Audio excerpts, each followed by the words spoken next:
اے لوگوں، تم ضرور آزمائے جاؤ گے، اللہ تمہیں ضرور آزمائے گا، کبھی مال کی کمی سے اور کبھی اولاد کی وجہ سے، کبھی بیماریوں، کبھی پریشانیوں سے۔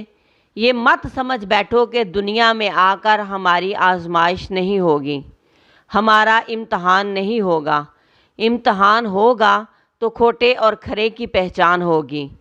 جیسے دنیا میں اگر کسی انسان نے کوئی ڈگری لینی ہو اور اپنے مقصد میں کامیاب ہونا ہو تو اسے امتحانی مرکز میں بیٹھنا پڑتا ہے، اس کے بعد ہی پاس اور فیل کا نتیجہ آتا ہے۔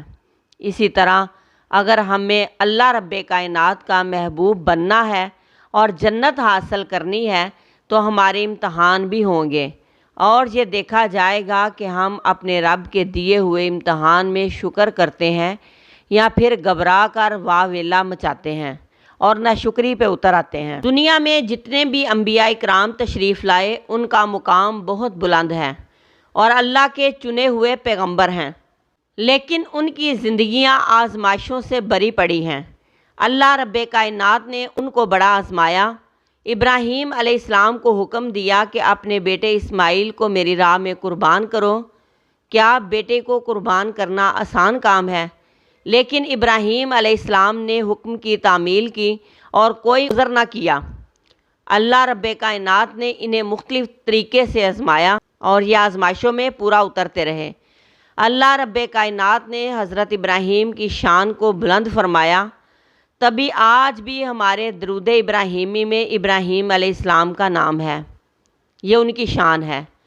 حضرت ایوب کو اللہ تعالیٰ نے بیماری سے آزمایا، ان کو بھی اللہ رب کائنات نے صابر ہی پایا۔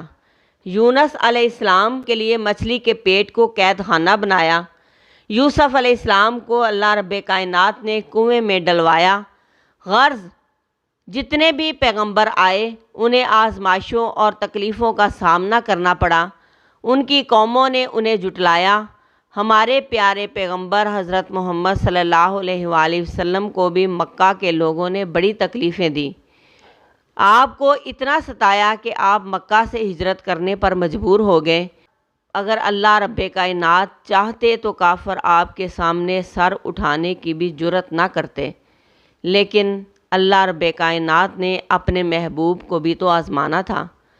جو جتنا رب کائنات کا محبوب ہوتا ہے اتنا ہی زیادہ آزمایا جاتا ہے۔